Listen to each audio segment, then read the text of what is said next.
గత వారము ఒక దంపతులను మనం చూసాం. 25వ తారీఖుకి ముందు 4 ఆదివారాలు ఉన్నాయి కాబట్టి ఒక్కొక్క ఆదివారము ఒక్కొక్క వర్తమానం ఆయన జననములకు సంబంధించినవి మనం ధ్యానం చేయాలని ఆశపడుతూ ఈ వర్తమానాల ద్వారా మనల్ని మనం చక్కగా సిద్ధపరచుకొని దేవుని చిత్తమైతే 25వ తారీఖు ఇంకా పెద్ద గుంపుగా మన స్నేహితులతో ప్రత్యేకముగా ఆయన నామం ఎరగని వారిని మనం ఆహ్వానించి దేవుని ప్రేమను వారికి అందిద్దాం. కనీసం సంవత్సరంలో ఒకసారి పని చేస్తే మంచిది. So continue to pray for at least one family that you know or one friend that you no.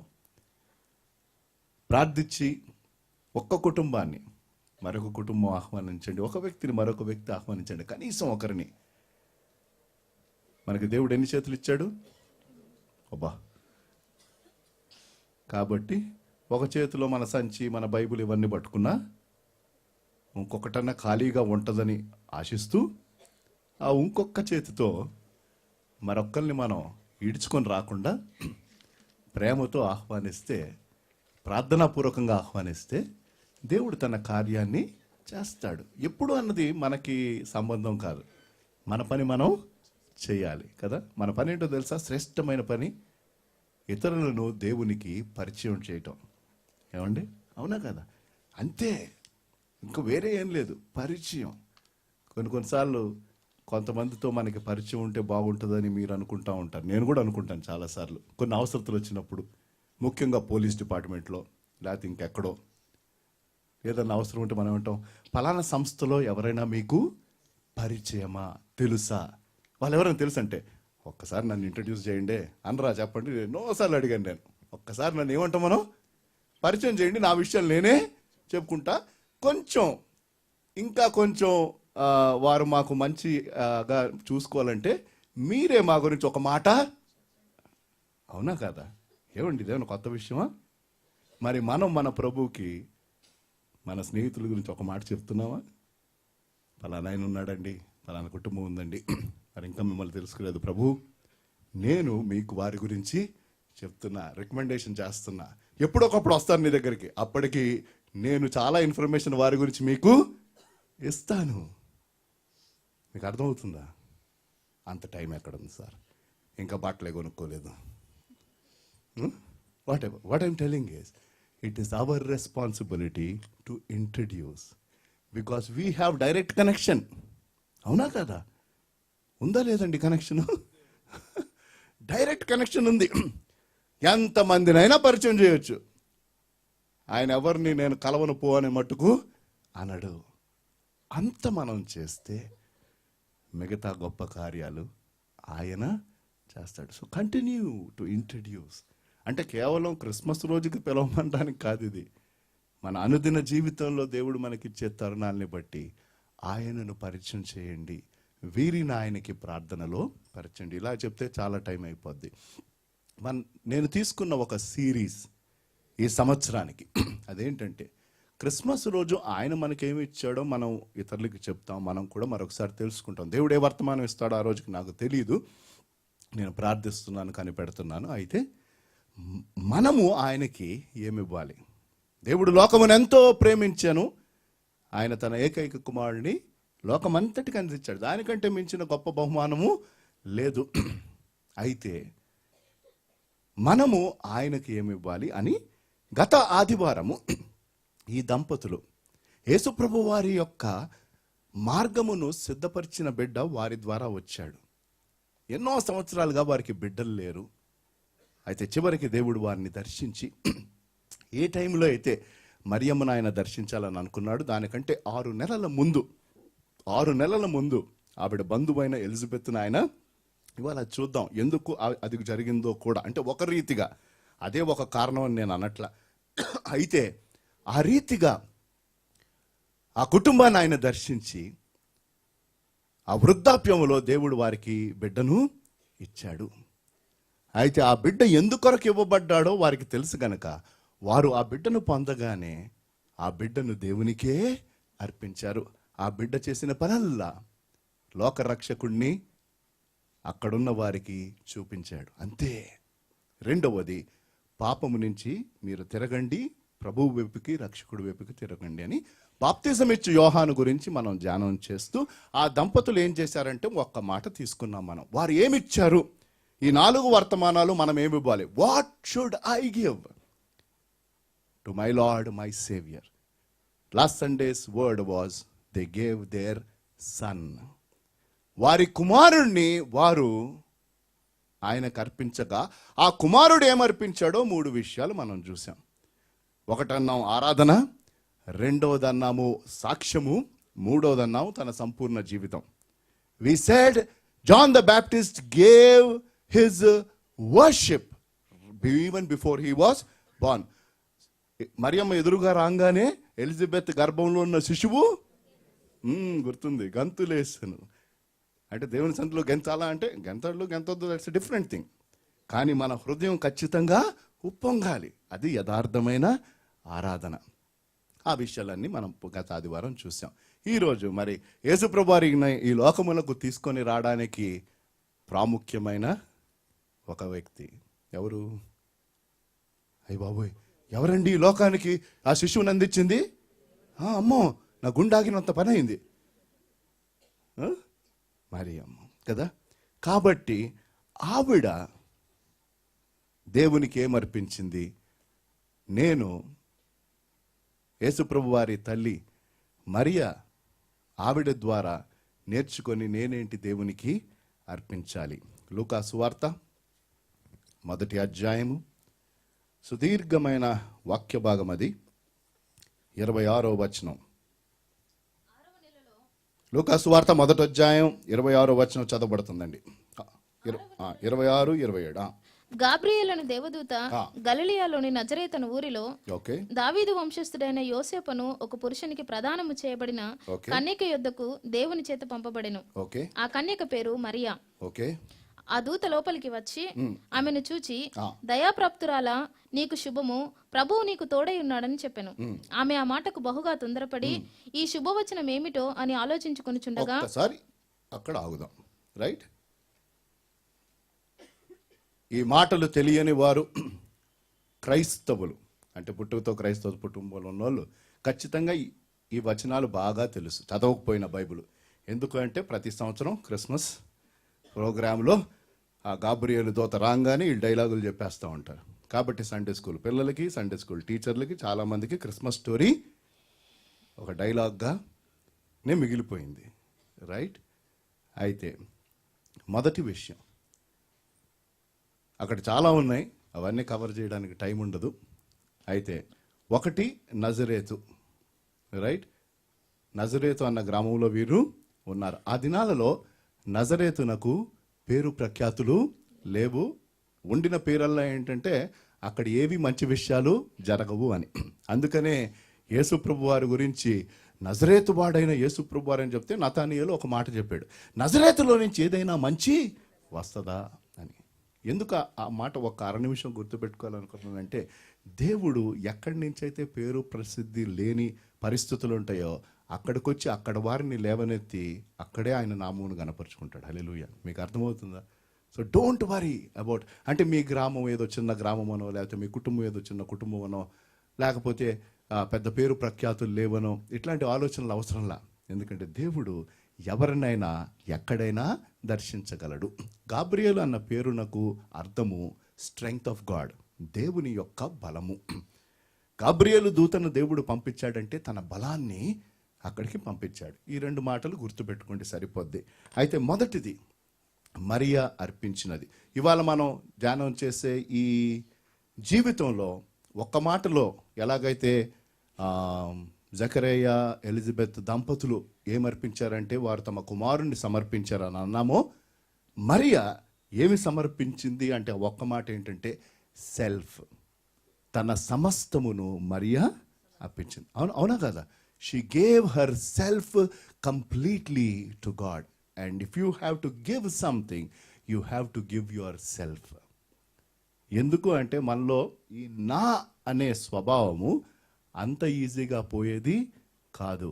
ఎవడైనను నన్ను వెంబడింపకోరిన యెడల తనను తాను ఉపేక్షించుకొని. If any man would like to follow, let him deny himself and follow me. క్రైస్తవ విశ్వాసి జీవితమునకు ఇది కీలకము. అయితే తన సమస్తాన్ని ఆవిడ సమర్పించింది. అందులో 3 విషయాలను తాను సమర్పించింది. అది ఇవాళ ధ్యానము. 3 విషయాలను. మొదటిది, ఈ మాటలు వినగానే ఆవిడ భయపడింది. ఎందుకు భయపడాలి అన్నది మనం ఒక నిమిషం ఆలోచిద్దాం, లేక కొద్ది నిమిషాలు ఆలోచిద్దాం. ఎందుకు అంటే మనం చదివబడిన భాగంలో గబ్రియేలు దూత ఇంకా నువ్వు గర్భవతి అవుతావని అంతకుముందే ఆవిడికి భయము. అవునా కదా? Yes no? ఆ దూత లోపలికి వచ్చి ఆమెను చూచి, దయాపాత్రురాలా, నీకు శుభము, ప్రభువు నీకు తోడై ఉన్నాడు. ఆ మాటకు బహుగా తొందరపడి ఈ శుభవచనం ఏమిటో అని ఆలోచించుచుండగా అదేంటి, ఏమైంది, ఎందుకు తాను ఆ రీతిగా కంగారు పడవలసిన అవసరత వచ్చింది? తన భయమునకు కారణము ఏంటి? మరియమ్మ జీవితాన్ని, అప్పుడుండిన పరిస్థితులను ఒక్కమారు ఆలోచిస్తూ ధ్యానం చేస్తూ మనము మన ప్రస్తుత భయములను దేవునికి అర్పించాలి. మరియమ్మ జీవితం ఆ చిన్న గ్రామములో యవనస్తురాలు చక్కగా తనను తాను నడిపించుకుంది. తన జీవితం ఎంగేజ్మెంట్ అయిపోయింది కాబట్టి తన లైఫ్ చాలా కామ్గా, పీస్ఫుల్గా ఉంది. అవునా కాదా? రైట్? ప్రశాంతంగా ఉంది తన జీవితం. ఆ ప్రశాంతమైన జీవితంలోకి సడన్గా ఒక పరిస్థితి రానై ఉంది.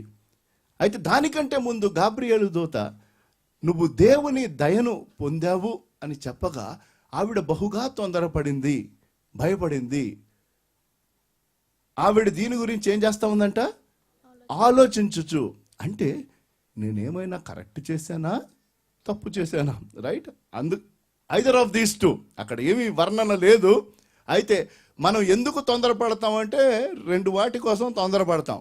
ఎవరైనా వచ్చి మనతో మాట్లాడక మునుపు, అది కూడా పరిచయం లేని వ్యక్తులు ఎవరైనా వస్తే మనకు ఫస్ట్ వచ్చేది ఏంటంటే, నేనేం తప్పు చేశానని, నాలో ఏదన్నా తప్పుందా, లేకపోతే నేనేమైనా అన్ని కరెక్ట్గా చేశానా? Maybe she was wondering weather I did something right are wrong. ప్రశాంతంగా తన ఎంగేజ్మెంట్ అయిపోయింది. దానికోసం, తన వివాహం కోసం తాను సిద్ధపడుతుంది. అలాంటి ప్రశాంతమైన పరిస్థితులలో ఆవిడకు తొందరపాటు కలిగింది. మన జీవితాల్లో వేటి గురించి మనం తొందరపడుతున్నాం? మన జీవితంలో వేటి గురించి మనం గాబరా పడుతున్నాం? మన జీవితాల్లో ఎటువంటి పరిస్థితులు మనకు ఆందోళన కలిగిస్తున్నాయి? ఈరోజు మరియ జీవితం ద్వారా మనం ఆయనకి సమర్పించవలసిన ఒక విషయం ఉందంటే అది మన భయాలను ఆయనకి సమర్పించాలి. We have to surrender our fears to God. అయితే నెక్స్ట్ చదవమ్మా. ఆ దూత మరియా భయపడకుము, దేవుని వలన నీవు కృప పొందితివి. ఇదిగో నీవు గర్భము ధరించి కుమారుని కని ఆయనకు యేసు అను పేరు పెట్టుదువు. రైట్. ఓకే, చదివేసాము. ఆయన గొప్పవాడై సర్వోన్నతుని కుమారుడు అనబడును. ఓకే. ప్రభువైన దేవుడు ఆయన తండ్రి అయిన దావీదు సింహాసనమును ఆయనకిచ్చును. ఓకే. ఇప్పుడు నెక్స్ట్ విషయాలు చెప్పింది. అమ్మా, నువ్వు భయపడవలసిన అవసరం లేదు. ఏంటంట? పరిశుద్ధాత్మ దేవుడు నిన్ను ఆవరిస్తాడు, కాబట్టి నీవు గర్భవతివి అవుతావు. ఇది ఇంకా కంగారు తీసుకొని వచ్చింది తన జీవితంలో. ఎందుకంటే తనకు అర్థం కాని విషయాలు గాబ్రియేలు దూత చెప్తున్నాడు. కొంచెం లోతుగా ఆలోచిస్తే, కొంచెం డీప్గా ఆలోచిస్తే ఈ విషయాన్ని, భయము అన్నది మానవుడికి ఫస్ట్ ఎప్పుడు వచ్చిందో తెలుసా? ఆదాము అవ్వ పాపము. అప్పటి వరకు మనిషికి భయం అంటే ఏంటో తెలీదు. పాపము తీసుకొని వచ్చిన మొదటి పర్యవసానం అదేంటో తెలుసా? భయము. ఎక్కడుందండి అంటే ఆదికాండము 3వ అధ్యాయం 10వ వచనానికి వెళ్ళండి. అక్కడ జరిగింది ఏంటో తెలుసా? ఆదాము అవ్వ ఆల్రెడీ ఏం చేశారు? ఆ పండును తినకూడని ఆ ఫలమును వారు తిన్నారు. తినిన తర్వాత వారు దిగంబరులని తెలిసింది. దాని తర్వాత వెళ్ళి దాక్కున్నారు. దేవుడు వారిని కలవడానికి వస్తున్నాడు. ఆదామా నీవు ఎక్కడ? చదవమ్మా. అందుకతడు నేను తోటలో, దాని ముందు చదవమ్మా. దేవుడైన యెహోవా ఆదామును పిలిచి నీవు ఎక్కడ ఉన్నావని అడిగాను. అందుకతడు నేను తోటలో నీ స్వరము వినినప్పుడు దిగంబరినిగా నుంటిని గనుక భయపడి దావుకుంటున్నా నేను. ఏమండి, అది ఫస్ట్. మరి దానికి మరియమ్మ భయపడడానికి లింక్ ఏంటి అంటే, ఆదాము అవ్వ పాపము చేసినప్పుడు ఆ పాపము యొక్క పర్యవసానం మనిషికి భయం అన్నది వచ్చింది. అయితే లోక రక్షకుడు ఈ పాపమునకు విరుగుడుగా రానయ్యున్నప్పుడు దేవుడు చెప్పిన మాట, ఇక ముందు నుంచి నువ్వు భయపడవలసిన అవసరం హల్లెలూయా. ఎందుకు? పాపం ద్వారా వచ్చిన భయమును ఆయన తొలగిస్తాడు. హల్లెలూయా. మీకు అర్థమవుతుందా? ఎంత లోతైన సత్యం! What a deep truth. When man sinned, he was afraid. And when the Savior is coming, God is telling, you don't have to be afraid now. లోకరక్షకుడు వచ్చినప్పుడు మరియమ్మతో గాబ్రియల్ దూత చెప్తున్నాడు, ఇక నువ్వు భయపడవలసిన అవసరం లేదమ్మా. ఎందుకు అంటే ఆయన వచ్చి నీ ద్వారా ఏమి చేస్తాడో అన్నది చక్కగా వర్ణించడం జరిగింది. కాబట్టి మరియమ్మకు ఒకవైపు భయము కలిగిన, ఆ భయము ద్వారా తన హృదయంలో ఆందోళన కలుగుతూ ఆవిడ కంగారు పడుతున్నప్పుడు దేవుడు ఆ దూత ద్వారా ఇచ్చిన వర్తమానమును బట్టి ఆవిడికి ఆదరణ లభించింది. ఆ వర్తమానం ద్వారా క్రీస్తు ప్రభువారు ఏమి చెయ్యనై ఉన్నారో అన్నది తనకి తెలియటం జరిగింది. 3 ప్రాముఖ్యమైన విషయాలు కొంచెం మనం ధ్యానం చేయాలి ఈ భయము తర్వాత. కాబట్టి మరియమ్మ దేవునికి సమర్పించింది ఏంటంటే తన సంపూర్ణమైన జీవితాన్ని సమర్పించింది. దానిని మనం విడమర్చి 3 రీతులుగా చూస్తున్నాం. While we said Mary gave herself to God, we are telling in that first she gave her fears. తన భయమును ఆవిడ దేవునికి సమర్పించింది. చాలామంది తమ జీవితాలు దేవునికి అర్పించకుండా ఆపేసేది ఏంటో తెలుసా? ఈ మాటే. ఏంటది? భయము. నా జీవితంలో కూడా చాలా కాలం అయింది. అమ్మో, నేను యేసుప్రభు అన్న రక్షకుడుగా స్వీకరిస్తే ఫస్ట్ వచ్చే డౌట్ ఏంటంటే, ఎంతకాలం నిలబడతాను నేను చేసిన పనులకి? నా ఫ్రెండ్స్ ఏమనుకుంటారు? ఇంకా నేను ఎంజాయ్ చేయలేదు కదా, ఇంకా ఇప్పుడే టైం కాదు కదా, అసలు ఇది ఎందుకు చేయలో? There will be 101 questions and all of them will lead to more fear. ఇంకా భయము, ఇంకా భయము, ఇంకా భయం. వద్దులే వద్దులే వద్దులే. దేవుడు అంటూ ఉంటాడు, భయపడిన అవసరంలా, నీ జీవితం సమర్పించు, అప్పుడే నీకు నిజమైన స్వతంత్రత, స్వేచ్ఛ వస్తుంది. అయితే ఇంకా సందిగ్ధావస్థలో ఉంటారు. ఎవరైనా ఇక్కడ ఉన్నారా? వివిధ రకాలైన భయాలు. మా కుటుంబ సభ్యులు ఏమనుకుంటారో, నా స్నేహితులు ఏమనుకుంటారో, లేకపోతే మరొకటో whatever is that fear. ఆ భయం ఏదైనప్పటికీ అది నిన్ను దేవుని దగ్గరికి రాకుండా ఆపుతా ఉంటే, ఈరోజు దేవుడు నీకు ఇస్తున్న మాట ఒకటి ఏంటో తెలుసా? భయపడకు, భయపడకు. ఎందుకో నేను చెప్తాను నెక్స్ట్. భయపడకు. ఎందుకంటే గాబ్రియలు దూత ద్వారా దేవుడు 3 విషయాలను ఎక్స్ప్లెయిన్ చేశాడు. మొదటిది, దేవుడికి గంభీరమైన ప్రణాళిక ఉందని ఎక్స్ప్లెయిన్ చేశాడు. God explain to Mary that there was a plan, clear plan. స్పష్టంగా చెప్పాడు, అమ్మా నీ జీవితంలో జరగబోయేది ఇది. అయితే ఎందుకు అంటే నేను విడమర్చి చెప్తాను. అదేంటంటే ఇది దేవుని యొక్క గొప్ప ప్రణాళిక. నీ భయమును దేవునికి సమర్పించు, అప్పుడు నేను దేవుని ప్రణాళికను మరి స్పష్టంగా అర్థం చేసుకోగలుగుతాం. You give your fear to God and then God will explain his plan for you. తన భయములను దేవునికి సమర్పించింది. రెండవది, తన సున్నిత పరిస్థితిని దేవునికి సమర్పించింది. ఫ్రెజైల్ అంటాం ఏదైనా, ఇది గ్లాస్ వస్తువులు, విరిగిపోయే వస్తువులు అట్లాంటివి ఏదైనా ప్యాక్ చేసి పంపిస్తూ ఉంటే ఫ్రెజైల్ అని ముద్ర వేస్తారు. అంటే ఏంటంటే ఇది చాలా సున్నితమైన వస్తువు లోపల ఉందండి, కాబట్టి హ్యాండిల్ విత్ కేర్ అంటారు. చాలా బాధ్యతతో జాగ్రత్తగా దీనిని మోసి తీసుకొని వెళ్ళండి. ఆ ముద్ర వేయలేదనుకోండి, ఆ ఐటమ్ ఇంటికి వచ్చేసరికి బ్రహ్మాండంగా విరిగిపోయి ఉంటుంది. కాబట్టి మరియ జీవితము చాలా సున్నిత స్థితిలో ఉంది. దయచేసి ఇది గుర్తుపెట్టుకోవాలి. మరియ జీవితం చాలా సున్నితంగా ఉండింది. ఎందుకు సున్నితంగా ఉండిందంటే ఆల్రెడీ ఎంగేజ్మెంట్ అయిపోయింది, ఇక తన పెళ్లి కోసం సిద్ధపడుతుంది. అలాంటి పరిస్థితుల్లో తన జీవితంలో, నేను స్టార్టింగ్లో అన్నాను, her life was calm and now her life is being challenged. తన జీవితం చాలా ప్రశాంతంగా ఉండింది. ఏదో చిన్న పల్లెటూరు, తన జీవితం తన జరిగిపోతూ ఉంది. అలాంటి పరిస్థితులలో ఇలాంటి సంఘటన రావటం అన్నది తన సున్నిత పరిస్థితిని పూర్తిగా కదిలిస్తూ ఉంది. అందుకనే తన భయమును దేవునికి అర్పించింది, తన సున్నిత పరిస్థితిని దేవునికి అర్పించింది. She not only gave her fear, she gave her fragility. 34వ వచనం, 33 వరకు చదివాం కదమ్మా. 34వ వచనం చూడండి. నేనేం చెప్తున్నానంటే, మరియమ్మను గాబ్రియేలు దూత కన్విన్స్ చేసిన పద్ధతి ఎలాగా, ఆ 38వ వచనంలోకి మనం అప్పుడే వెళ్ళం. కానీ 38వ వచనంకి వచ్చేసరికి ఆ గంభీరమైన మాట చెప్పింది, ప్రభువు దాసురాలను నీ మాట చొప్పున నాకు జరుగును గాక అని చెప్పటం మామూలు విషయం కాదు. ఎవరెవరైతే ఆ వచనం చెప్తారో, అంటే ఈ వచనం ఒక వచనంగా కాకుండా మన జీవితాల్లో ఆ మాట చెప్పడానికి కొన్ని విషయాలు మనం అర్థం కావాలి, కొన్ని విషయాలు మనం దేవునికి అప్పగించాలి. ఇది చాలా ప్రాముఖ్యం. First thing that you have to surrender to God before you understand his plan. ఆయన ప్రణాళిక నువ్వు నేను అర్థం చేసుకోక మునుపు మన భయాలను ఆయనకి అప్పగించాలి.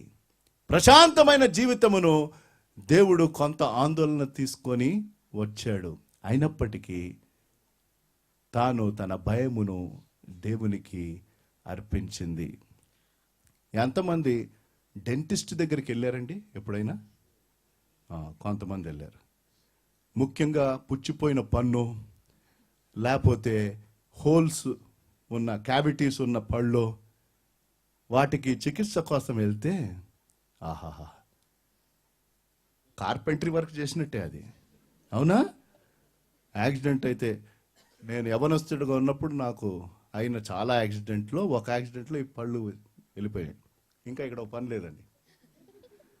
బంగారం పని ఎవరైనా డొనేట్ చేస్తే పెట్టుకుంటా. వద్దు అట్లాంటి చేయబాకండి. 20 సంవత్సరాల నుంచి అది ఖాళీగానే ఉంది, అలాగే వెళ్ళిపోతాను పరలోకానికి ప్రాబ్లంలా. అక్కడ పళ్ళు అవసరం లేదు. Right, jokes apart. ఎందుకు చెప్తున్నానంటే, వాళ్ళు ఎంత ఒప్పించినా, ఆడు ఎంత ఇంజెక్షన్ ఇచ్చినా, అవునాగా, ఒక్కసారి అది చూసేసరికే కాళ్ళు చేతులు కట్టేస్తారు, ఏ డ్రిల్ పెట్టి చేస్తూ ఉంటారు. Right, you are have gone through. అయితే దాని తర్వాత కొన్ని రోజులు మనం తినలేం, ఈ బాధ అంతా ఉంటుంది. కానీ we all know after 1 week's pain, 10 days pain, there is something nice. అది అయిపోయిన తర్వాత మళ్ళీ ఆ పళ్ళు చక్కగా ఉండటం, ఇంకా బాగా తినగలగటం జరుగుతుంది. ఎందుకు ఈ మాట చెప్తున్నా అంటే దేవుడు మనల్ని దర్శించి తను ఆశించిన దీవెన మనం పొందక మునుపు పలుమార్లు కొంత బాధ కలిగించే పరిస్థితులు గుండా మనం వెళ్ళవలసిన అవసరత ఉండొచ్చు. అన్నిసార్లు అలా జరుగుతుందని నేను అనట్లే, కానీ many a times I'm telling you there will be some pain that you and I go through before we receive the greatest blessing of God. దేవుని యొక్క గంభీరమైన ఆశీర్వాదాలు మనం పొందక మునుపు కొంత మన జీవితంలో ఈ పరిస్థితులు దేవుడు అనుమతిస్తాడు. మరియమ్మ జీవితమును ఆయన చాలా ఆందోళనకు గురి చేశాడు. చుట్టూ ఉన్న పరిస్థితులు, మనం 2013 సంవత్సరాల క్రితపు పరిస్థితులు, వాతావరణానికి వెళ్తున్నాం. ఇప్పుడు చాలా అడ్వాన్స్ అయిపోయింది అని మనం అంటున్నాం. అయినా కూడా భారతదేశపు సాంప్రదాయంలో వివాహం కాని స్త్రీ గర్భవతి అయితే ఇప్పటికి కూడా అలాగే మాట్లాడుకుంటారు. ఎవరు సభ్యంగా, మంచిగా, మర్యాదగా మాట్లాడుకోరు. అమెరికా సంగతి నాకు తెలియదు, కానీ ఇంకా మన దేశంలో ఆ మాత్రం సాంప్రదాయం విలువ ఉంది. కొన్ని ప్రాంతాల్లో అది కూడా పోతుంది. ఇంత టెక్నాలజీ పెరిగిపోయాక, ఎంత మనుషులు మారిపోయినప్పటికీ ఈ విషయాలలో చాలా అభ్యంతరాలు ఉంటాయి. అలాంటిది మనం 2013 సంవత్సరాల క్రితం ఒక చిన్న పల్లెటూరులో పెళ్లి కాకుండా ఒక యవ్వనస్తురాలు గర్భవతి అయిందంటే అది తట్టుకోవటం ఏ స్త్రీకి సాధ్యము కాని పరిస్థితి. She went through a lot of pain. It is not described in the Bible, but we can only imagine. బైబిల్లో దాని వర్ణన లేదు, కానీ అది ఊహించుకొని ఆలోచించడంలో తప్పేమీ లేదు. అందుకనే భయపడింది. ఎందుకంటే విచిత్రమైన విషయం ఇది, మానవరీత్యా అసాధ్యము. అందుకనే అడుగుతుంది, ఇది ఎలాగూ సంభవించును. అవునా కదా? 34 చదవమ్మా. అందుకు మరియా ఎందుకు గాబ్రియల్ దూత ఏం చెప్పింది? అమ్మా, నువ్వు పరిశుద్ధాత్మ ద్వారా గర్భము ధరిస్తావు. ఆ శిశువు గురించి మొత్తం చెప్పేసింది. నేను పురుషుని ఎరుగని దాననే ఇది ఎలాగు జరుగునని దూతతో అనగా. ఇప్పుడు ఏం చేస్తున్నాడు దేవదూత? దేవుని ప్రణాళికను ఎక్స్ప్లెయిన్ చేస్తున్నాడు. ముందేం జరిగింది? ఆవిడ భయపడింది, తన భయమును ఏం చేసింది? దేవునికి సమర్పించింది. దయచేసి గుర్తుపెట్టుకోండి, ఏ విషయం గురించి అయినా దేవుడు చెప్తున్న మాటల గురించి భయం వేస్తా ఉంటే ఆ భయమును ఏం చేయండి? దేవునికి అప్పగించండి. అప్పగిస్తే దేవుడు ఏమంటాడు? ఇదిగో నేను నీకు నా ప్లాన్ చెప్తాను. మరియమ్మకు గాబ్రియల్ దూత ద్వారా ఆ ప్రణాళికను ఎక్స్ప్లెయిన్ చేస్తున్నాడా? దూత పరిశుద్ధాత్మ నీ మీదకి వచ్చును, సర్వోన్నతుని శక్తి నిన్ను కమ్ముకొనును గనుక పుట్టబోవు శిశువు పరిశుద్ధుడై దేవుని కుమారుడు అనబడును. ఓకే, దీన్ని ఏమంటారు సార్? గ్లవ్. ఓకే, ఈ గ్లవ్ని అందరికీ హాయ్ చెప్పు అని అంటే అదేంటండి? చెప్పలేదా? ఒకసారి టాటా చెప్పమ్మా.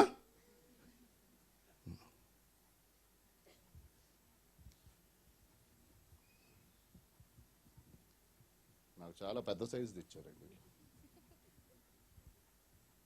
అందరికీ టాటా చెప్పు. బాగుందా లేదా? ఎందుకు జరిగింది ఇది? గ్లవ్ను బట్ట కాదు కదా? రైట్? మీకు అర్థమవుతుందా? సింపుల్ ఇలస్ట్రేషన్ ఇది. అంటే మన జీవితాలు దేవునికి సమర్పిస్తే ఆయన శక్తి మన ద్వారా వచ్చి అనేక కార్యాలు. హల్లెలూయా! మీకు అర్థమవుతుందా? It's such a simple thing. ఈ చెయ్యి ఇందులోకి వెళ్ళకపోతే ఈ గ్లవ్ ఇక్కడ ఉండి వేస్ట్. కానీ ఈ గ్లవ్ ద్వారా వేరే ఏ పనులు జరగాలన్నా ఇందులోకి ఏమెళ్ళాలి? అమ్మా, పరిశుద్ధాత్మ నిన్ను ఆవన.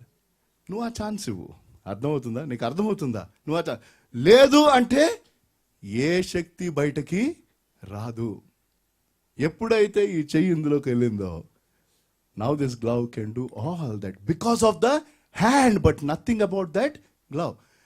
ఆ గ్లౌజ్ ఏది చేసినా అది ఆ గ్లౌజ్ బట్టి కాదు, కానీ ఏంటి? లోపలున్న చెయ్యిని బట్టి. మీకు అర్థమవుతుందా? అదే రీతిగా మరియమ్మకు దేవుడు తన ప్రణాళికను ఎక్స్ప్లెయిన్ చేసి గాబ్రియేలు దూత ద్వారా, అమ్మా, ఈ రీతిగా దేవుని ప్రణాళిక నీ జీవితంలో పనిచేస్తారా? దాని తర్వాత నెక్స్ట్ చూడండి. God not only told the plan, but he gave a proof. ఇది ఇంకా గంభీరం అండి. ఎందుకంటే ప్లాన్ చెప్పేస్తే సరిపోదు. దేవుడు ఏం చేశాడు తెలుసా? సరే, నీకు ఇంకా నమ్మకం ఏర్పడడానికి నేను రుజువుని చూపిస్తాను. రుజువు ఎవరి ద్వారా చూపించాడు? తనకి పరిచయం ఉన్న తన బంధువురాలు. ఇది గంభీరం అండి, ఇది గంభీరం. కొన్నిసార్లు మన జీవితంలో దేవుడు ఎంత చెప్పినా ఏమోనండి అంటే, సరే ఓకే పద వాళ్ళ దగ్గర తీసుకొని వెళ్తా. వారి జీవితంలో ఏం జరిగిందో ఒకసారి చూడు. వాళ్ళు ఎవరో కాదు, నీకు చాలా క్లోజ్. హల్లెలూయా! ఎంత గంభీరం అండి. చదవమ్మా. మరియు నీ బంధువురాలు అంటే నీ జీవితంలో జరగబోయేది ఎవరి జీవితంలో జరగబోదు, కానీ దీనికి దగ్గర అద్భుతం అనట్లేదు, కానీ ఆవిడకి ఎంతో కాలంగా ఎవరు బిడ్డలు లేరు. ఇదిగో ఆ దేవుడే, ఏ దేవుడైతే నిన్ను ఆవరిస్తాడో ఆ దేవుడే వారికి ఏమి ఇచ్చాడు? చదువమ్మా. నీ బంధువురాలు ఎలిజబెత్ కూడా తన వృద్ధాప్యమందు కుమారుని గర్భము ధరించి ఉన్నది. గొడ్రాలనబడిన ఆమెకు ఇది 6వ మాసము. దేవుడు చెప్పిన ఏ మాట దేవుడు చెప్పిన ఏ మాట అయినను నిరర్ధకము కానేరదని ఆమెతో చెప్పాను. పాత నిబంధనలో 2 సార్లు దేవుడి ప్రశ్న వేశాడు. అదేంటో తెలుసా? ఒకసారి శారా నవ్వినప్పుడు, బిడ్డ పుడతాడంటే శారా నవ్వింది. అప్పుడు దేవుడు ఏం చెప్పాడు దేవదూత ద్వారా? దేవునికి అసాధ్యమైనది ఏమైనా ఉన్నదా? దాని తర్వాత మళ్ళీ ఇర్మియా గ్రంథంలో మళ్ళీ ఇదే ప్రశ్న ఉంటుంది. ఏంటో తెలుసా? దేవునికి అసాధ్యమైనది ఏమైనా ఉందా? అయితే ఇక్కడికి వచ్చేసరికి దేవుడు ఏం చెప్తున్నాడు? దేవుడు చెప్పిన ఏ మాట? నిరకరం. గంభీరం. కాబట్టి మూడవది దేవుడు చెప్పాడు, తన భయమును దేవుడికి సమర్పించింది. రెండవది తన యొక్క సున్నిత పరిస్థితిని దేవునికి సమర్పించింది. తన సున్నిత పరిస్థితిని దేవునికి సమర్పించగా దేవుడు తన ప్రణాళికను ఎక్స్ప్లెయిన్ చేశాడు. దేవుడు తన యొక్క రుజువును చూపించాడు. దేవుడు తన శక్తి గురించి చెప్పాడు. He not only told her God's plan, God showed proof and God displayed his power. తన శక్తిని కనపరుస్తూ ఆయన మాటలు చెప్పటం. దేవుని మాటలు ఏవియు నిరర్ధకము కారేరు. ఇప్పుడు అసలు విషయం, మోస్ట్ ఇంపార్టెంట్, అదేంటంటే తన ఫ్యూచర్ ఎవరి చేతిలో పెడుతుంది. ఇంకా అవకాశం ఉంది. ఇదంతా అయ్యాక కూడా మరియమ్మ ఏమంటది అనొచ్చు. ఏంటది? మీరు ఎంత నాకు వివరించినా, ఎవరిని చూపించినా నేను మట్టుకు ముందుకి ఏమండి, అవునా కదా? రైట్? కొంతమంది ఇక్కడ దాకా కూడా వస్తారు, అక్కడ ఆగిపోతారు. తమ భయములను ఇస్తారు, తమ పరిస్థితిని ఇస్తారు. దాని తర్వాత అతి ప్రాముఖ్యమైనది వారి భవిష్యత్తు. Mary gave her future to God. Most important, అతి ప్రాముఖ్యం. గతించింది, ఓకే, వాట్ ఎవర్. ఇక శేష జీవితం, ఇంకా భవిష్యత్తు ఉంది నీకు నాకు. ఆ భవిష్యత్తు ఆయన చేతిలో ఉంది.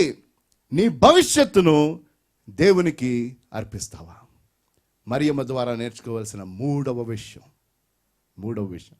తన భయమును దేవునికి అర్పించింది, తన సున్నిత పరిస్థితిని దేవునికి అప్పగించింది. మూడవది తన భవిష్యత్తును దేవునికి సమర్పించింది. ఎప్పుడైతే గాబ్రియేలు దూత ఈ ప్రణాళిక అంతా ఎక్స్ప్లెయిన్ చేశాడో, వివరించిన తర్వాత తన బంధువురాలైన ఎలిజబెత్ జీవితంలో జరిగిన అద్భుతం కూడా చెప్పాడు. మూడవది అంటున్నాడు, అమ్మా, దేవుని చెప్పిన మాట ఏది నిరర్ధకము కాదు. ఇప్పుడేమంటావు? దానికి జవాబుగా గంభీరమైన మాట చెప్పిందండి. మరియమ్మ జీవితంలోని బెస్ట్ మాట ఏంటంటే ఇదే. If there is one important verse in the Bible about Mary is this verse 38, 38. అందుకు ఎప్పుడైతే దేవుని మాట ఇంకా నిరర్ధకం కాదు అని చెప్పగా, దేవుని శక్తి గురించి మరియమ్మ తెలుసుకోగా, దానికి జవాబుగా ఉంటుంది, అందుకు మరియా, ఇదిగో ప్రభువు దాసురాలను నీ మాట చొప్పున నాకు జరుగునుగాక అనెను. ఇది ఆవిడ చెప్పిన గంభీరమైన సాక్ష్యం అండి. అంటే ఇక తన జీవితంలో చూడలేనిది ముందుగానే చూసింది. కేవలం గాబ్రియేలు దూత ఎక్స్ప్లెయిన్ చేశాడు, కానీ ఆ రీతిగా జరుగుతుందని ఆవిడ విశ్వాసంతో చూసి నమ్మింది. మీకు అర్థమవుతుంది? అమ్మా, నీ ద్వారా శిశువు వస్తాడు. ఆ శిశువు ఎలాగొస్తాడంటే అది పరిశుద్ధంగా జరిగే కార్యం అది. అయితే ఆ శిశువు యొక్క భవిష్యత్తు ఈ రీతిగా ఉంటుంది. మరి నువ్వేమంటావు అంటే, she saw that which she could not see. అది ఎలాగో జరుగుతుందో ఆవిడికి తెలియదు, అయినా చూసింది. ఆవిడ చెప్పిన గంభీరమైన సాక్ష్యము అది. దాని తర్వాత, ఈ సాక్ష్యం చెప్పిన తర్వాత మరియమ్మ సుదీర్ఘ ప్రయాణం చేసింది. ఎక్కడికి? పోయిన ఆదివారం మనం చూసాం, తన బంధువురాలైన ఎలిజబెత్ దగ్గరికి. అక్కడ ఎలిజబెత్ మరియమ్మను చూడగానే ఎలిజబెత్ చెప్పిన మాటలు 46వ వచనం చదివేసేయండి. అప్పుడు మరియా ఇట్లా నేను నా ప్రాణం ప్రభువును గణపరచుచున్నది, ఆయన తన దాసురాలి దీన స్థితిని కటాక్షించెను. ఒక్కసారి 42 చదవమ్మా. స్త్రీలలో నీవు ఆశీర్వదింపబడిన దానవు, నీ గర్భఫలమును ఆశీర్వదింపబడును. చాలు, ఇప్పుడు 47కి వచ్చాయమ్మా. ఆయన తన దాసురాలి దీనస్థితిని కటాక్షించెను. నా ఆత్మ నా రక్షకుడైన దేవుని యందు ఆనందించెను. సర్వశక్తిమంతుడు నాకు గొప్ప కార్యములు చేసెను గనుక ఇది మొదలుకొని అన్ని తరముల వారును నన్ను ధన్యురాలని అందురు. ఆయన నామము పరిశుద్ధము. వండర్ఫుల్. అంటే ఎప్పుడైతే తన అంత ప్రయాణం చేసి వెళ్ళిందో ఎలిజబెత్ ద్వారా దేవుడు ఇంకా ఆ మాటలను పూర్తిగా నిర్ధారించి చెప్పటం జరిగింది. ఎంత గంభీరం. మరియమ్మ యేసు ప్రభువాన్ని లోకమునకు తీసుకొని రావడానికి ఒక చక్కని పాత్రగా తనను తాను సిద్ధపరచుకుంది. తన పవిత్రతను తను కాపాడుకుంది. దాని తర్వాత దేవుని శక్తికి తాను సమర్పించుకుంది. She was not only pure, but she surrendered herself for the purpose of God. దేవుని యొక్క ప్రణాళిక కోసం, దేవుని యొక్క ఉద్దేశం కోసం ఎటువంటి పరిస్థితులైనా అనుభవించడానికి ఆవిడ సిద్ధపడింది. వెనుకంజ వేల తన ద్వారా వచ్చే శిష్యుని యొక్క భవిష్యత్తు ఏ రీతిగా ఉంటుందో తెలుసుకుంది. ఏవి ఇంకా జరగలా, కేవలం వినింది. వినుట వలన విశ్వాసము కలుగును, వినుట దేవుని మాటలను బట్టి. Faith comes from hearing and hearing the word of God. వింటున్నాం, ఎన్నో సంవత్సరాలుగా వింటున్నాం, ప్రతి ఆదివారం వింటున్నాం, ప్రతిరోజు వాక్యం తీస్తే నువ్వు వింటున్నావు.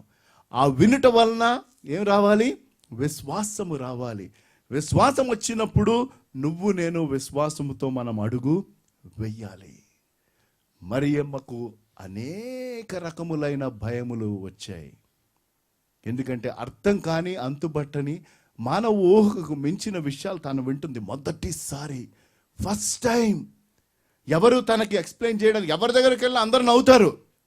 ఓహో, ఇలా జరుగుతుందా, ఎంత గొప్ప విషయమే, నేను మీతో పాటు ఉన్నామన్నారు. ఈ విషయం ఎవరికి చెప్పినా అందరూ హేళన చేసే వాళ్ళే, పిచ్చి పట్టింది అనుకుంటారు తప్పించి ఎవరు ఈవిడ మతి స్థిమితంగా ఉందని మట్టుకు అనుకోరు. కాబట్టి మొత్తం తనే హ్యాండిల్ చేయాలి. దానికంటే మించింది తన వివాహం జరగబోతుంది. ముందు యోసేపు ఏమనుకుంటాడు, మిగతా వాళ్ళ సంగతి వదిలేసేయండి. వాటన్నిటిని నేను ఎక్స్ప్లెయిన్ చేయాలి. ఇవన్నీ తన మైండ్లో వెళ్తూ ఉండినాయి. వీటి గురించి తను బహుగా తొందరపడి ఆలోచించుటగా దేవదూత ఎక్స్ప్లెయిన్ చేయగా తన భయమును సమర్పించింది. దాని తర్వాత తన సున్నిత పరిస్థితిని సమర్పించింది. Is your condition fragile today that you are so worried what will happen? మూడవది తన భవిష్యత్తు, మోస్ట్ ఇంపార్టెంట్. లోకరీత్యా ఆలోచిస్తే తనకి చక్కని భవిష్యత్తు ఉండింది. అందరి వల్లే చక్కగా పెళ్లి చేసేసుకొని ఆ గ్రామంలో సెటిల్ అయిపోతే హ్యాపీ, ఏ ప్రాబ్లం ఉండదు. కానీ ఆవిడ చూడలేనిది చూసింది.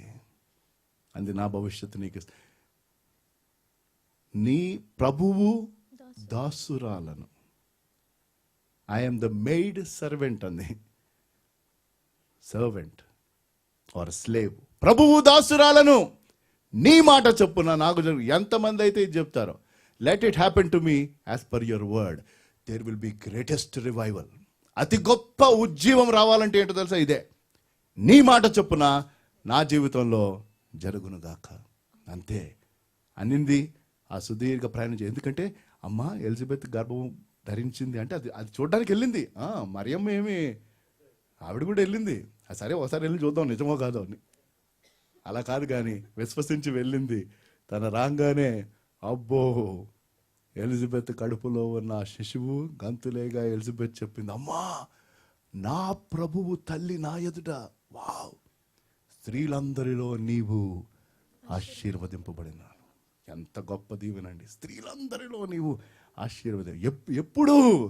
ఎప్పుడైతే నీ భయం దేవునికి ఇస్తావో, ఎప్పుడు నీ సున్నిత పరిస్థితిని దేవునికి ఇస్తావో, ఎప్పుడు నీ భవిష్యత్తును దేవునికి ఇస్తావు. ఆ భవిష్యత్తు ఎంత ఆందోళనకరంగా నీకు అనిపించినప్పటికీ, you say Lord I give my future to you.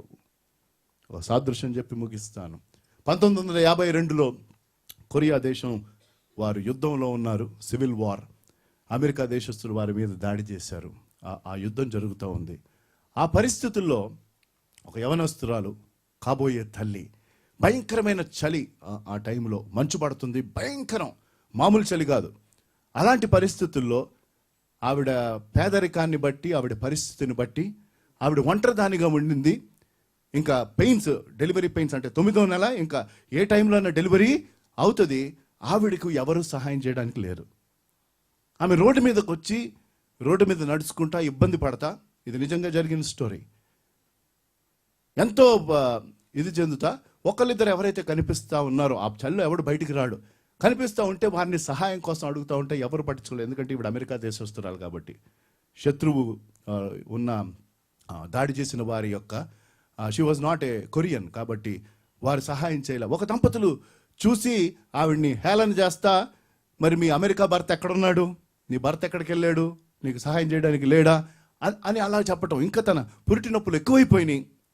అక్కడ దగ్గరలో ఒక మిషనరీ ఉంటాడని ఆవిడకి తెలిసి ఆ మిషనరీ ఇంటికి వెళ్తే కనీసం అక్కడ నాకు చోటు దొరుకుతుంది అనుకొని ఆవిడ ఇంకెవరు సహాయం చేయట్లేదు, నాకు సహాయం చేయండి అని ఏడుచుకుంటా నడుచుకుంటా వెళ్తుంది. ఆ మిషనరీ ఇంటికి వెళ్ళే లోపు దగ్గరలో ఒక వంతెన ఉంది, ఒక బ్రిడ్జ్ ఉంది. ఆ బ్రిడ్జ్ కింద నుంచి వెళ్ళి అవతలకి వెళ్తే మిషనరీ గారి ఇల్లు.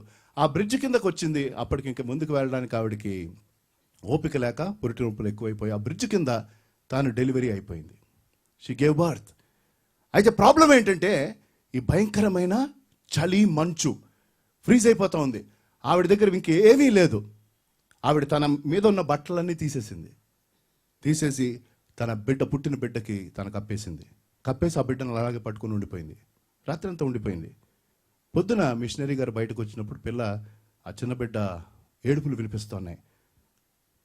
ఆ మిషనరీ అక్కడికి వచ్చి చూస్తే ఈవిడ ఆ చలిలో ఫ్రీజ్ అయి చచ్చిపోయింది. She didn't have any clothes on her. చనిపోయింది. బిడ్డ సజీవంగా ఉన్నాడు. ఆయన చాలా బాధపడ్డాడు. బిడ్డను తీసుకొని వెళ్ళాడు, ఆ బిడ్డను పెంచాడు. 10 సంవత్సరాలు వచ్చినప్పుడు ఆ బిడ్డకి ఈ విషయాన్ని చెప్పాడు. మీ తల్లి ఈ రీతిగా నీ కోసం చేసింది బాబు అని చెప్పాడు. ఆ మరుసటి రోజు ఉదయం ఆ బిడ్డ బెడ్లో లేడు. దీనికి బాధేసింది. అయ్యో నేనేంటి తప్పు చేశానా, ఈ విషయం చెప్పేశాను, ఎక్కడికి వెళ్ళిపోయాడు ఈ కుర్రాడు, ఎక్కడికి వెళ్ళిపోయాడని మళ్ళీ వెతకటం ప్రారంభించాడు. ఆ కుర్రాడు ఆ బ్రిడ్జ్ కిందకి వెళ్ళి తన బట్టలన్నీ తీసేసి ఇలా వణికిపోతా నా కోసం ఎంత చలిని అనుభవించావా అన్నాడు. అని ఏడుస్తూ ఉన్నాడంట. Can you imagine? That is what your lord did for you. యేసుప్రభు ఈ లోకంలోకి వచ్చారంటే ఆ దృశ్యాన్ని ఒకసారి జ్ఞాపకం చేసుకో. ఆ చిన్న బిడ్డ ఇలాగ వణికిపోతా, మమ్మీ నా కోసం ఇంత చలిని అనుభవించి చచ్చిపోయావా నన్ను బ్రతికించడానికి. నన్ను బ్రతికించడానికి దేవుడు కేవలం అట్లాంటి చలిని కాదు, భయంకరమైన పేదరికాన్ని చూసి ఆ సిలువ మీద ఏ రీతిగా మరణించాడో ఒక్కసారి గుర్తు చేసుకోండి. If you just think about what he did for you, I'm telling you it's going to touch your heart. అది నీ కోసం చేశాడన్నది నీకు గుర్తురాదు. అది నువ్వు అంగీకరించావు కాబట్టి ఇంకా ఆయన దగ్గరికి రావు. దేవుడి లోకమునకు అతి పెద్ద బహుమానం ఇచ్చాడు. అయితే నువ్వేమిస్తున్నావు? ఏ భయాలు ఉన్నప్పటికీ ఆ భయాలు ఆయన ముందు నిలవు. భయపడకు. నీ జీవితం ఆయనకు అర్పించు. నీ భయాలు ఆయనకి ఇవ్వు. నీ సున్నిత పరిస్థితిని ఆయనకి ఇవ్వు. నీ భవిష్యత్తు ఆయనకి ఇవ్వు. నీ ద్వారా దేవుడు గొప్ప కార్యాలు చేస్తాడు. Because God has a plan for you. ప్రార్థన చేసుకుందాం. దేవుడిచ్చిన వాక్యాన్ని బట్టి ఆయనకు వందనాలు చెల్లిస్తూ మరొక పర్యాయం ఆయన మాట్లాడారు. ఎప్పుడు మాట్లాడే దేవుడే. నేనెవరిని నిలబడమన్ను, చేతులు ఎత్తమన్ను, ముందుకు రమ్మని కోరను, కానీ వినిన వాక్యపు వెలుగులో కన్య అయిన మరియను మనం చూసాం. ఇవన్నీ తెలిసిన విషయాలే, తెలియని విషయాలు కాదు. అయితే అన్నీ తెలిసి కూడా ఇంకా మీ జీవితాలు అర్పించకపోతే ఒక్క మారు ఈరోజు నీ జీవితాన్ని ఆయనకి ఇవ్వడానికి ఏంటి నువ్వు వెనకాడుతుంది? ఏంటి నీకున్న భయం? నీ ఫ్రెండ్సా, నీ ఫ్యామిలీయా, నీ ఫైనాన్సెసా, నీ హ్యాబిట్సా? ఏంటవి? మీకున్న అలవాట్ల, నీకున్న స్నేహాల, నీ కుటుంబమా, నీ పరిస్థితి ఏంటి? ఏ భయమునైనా ఆయన తొలగించగలడు. మరియా తన జీవితాన్ని అర్పించింది. She gave herself. సున్నిత పరిస్థితుల్లో ఉన్నారా? ఆ పరిస్థితులు ఆయనకు అప్పగించండి. మీ భవిష్యత్తును దేవునికి అప్పగించండి. దయగల దేవా, పరిశుద్ధుడా, మాతో మాట్లాడినందుకు వందనాలు. మేము కూడా ప్రభు మరియ వలె మా భయాలను, మా సున్నిత పరిస్థితిని, మా భవిష్యత్తును మీకు అప్పగించడానికి సహాయం చేయమని యేసు నామములో ఈ ప్రార్థన వేడుకుంటున్నాము తండ్రి.